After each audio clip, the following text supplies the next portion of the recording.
ঐক্যমত্য কমিশনের বৈঠকের বিষয়ে জানাতে ফরেন সার্ভিস একাডেমিতে আছেন সহকর্মী স্তানবীর রূপল। সরাসরি যাচ্ছি তার কাছে।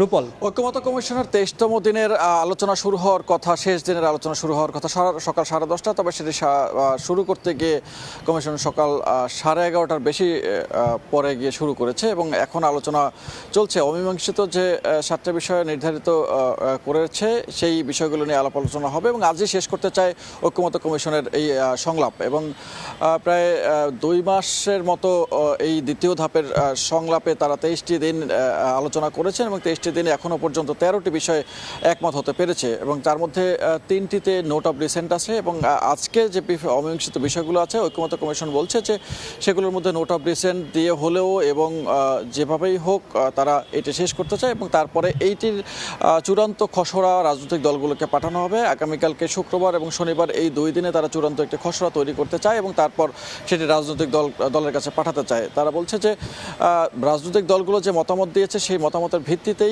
এই চূড়ান্ত খসড়া তৈরি করা হবে এবং সেখানে যাতে কোনো ভুল ত্রুটি না থাকে সে বিষয়ে নিশ্চিত করার জন্যই তাদের কাছে আবার পাঠানো হবে। তবে সে বিষয় নিয়ে আবার নতুন করে আলোচনা হবে কিনা সে বিষয়টি নিশ্চিত করেনি। এবং কমিশন আরেকটি বিষয়ে বাস্তবায়নের প্রক্রিয়া নিয়ে শুরুতেই কথা বলেছে যে বাস্তবায়নের প্রক্রিয়া কী হবে সেটি রাজনৈতিক দলগুলোই ঠিক করবে, তবে সেক্ষেত্রে ঐক্যমত্য কমিশন অনুঘটকের ভূমিকা পালন করতে পারে এবং সেক্ষেত্রেও হয়তো আলোচনার একটা সুযোগ রাখা হতে পারে যে বাস্তবায়নের প্রক্রিয়া কী হতে পারে। গতকালকেই জামায়াত, এনসিপি, এবি পার্টি সহ বেশ কিছু রাজনৈতিক দল তারা এই জাতীয় সনদের একটি আইনি ভিত্তি চাইছে এবং অন্যদিকে বিএনপি তারা বলছে যে তারা যে প্রাথমিক খসড়াটি পেয়েছে দ্বিতীয় ধাপের সেই খসড়ায় যে অঙ্গীকারনামা আছে সেই অঙ্গীকারনামায় বলা আছে যে 2 বছরের মধ্যে আগামী সংসদে যারা নির্বাচিত হয়ে সংসদে যাবেন তারা এটিকে বাস্তবায়ন করবেন।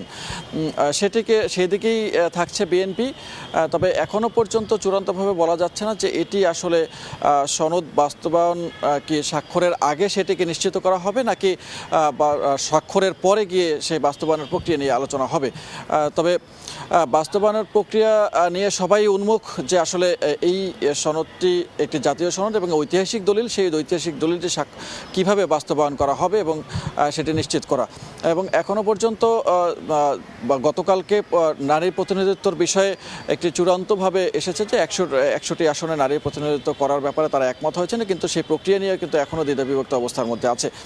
তো এরকম বেশ কয়েকটা অমীমাংসিত বিষয় রয়েছে, তত্ত্বাবধায়ক সরকার গঠন, দ্বিকক্ষ বিশিষ্ট পার্লামেন্ট, এরকম গুরুত্বপূর্ণ বিষয়। তো এই ছিল এখন পর্যন্ত ঐক্যমত্য কমিশনের বৈঠকের সবশেষ তথ্য। রাজধানীর ফরেন সার্ভিস একাডেমি থেকে সর্বশেষ তথ্য জানাচ্ছিলেন সহকর্মী স্তানবীর রূপল।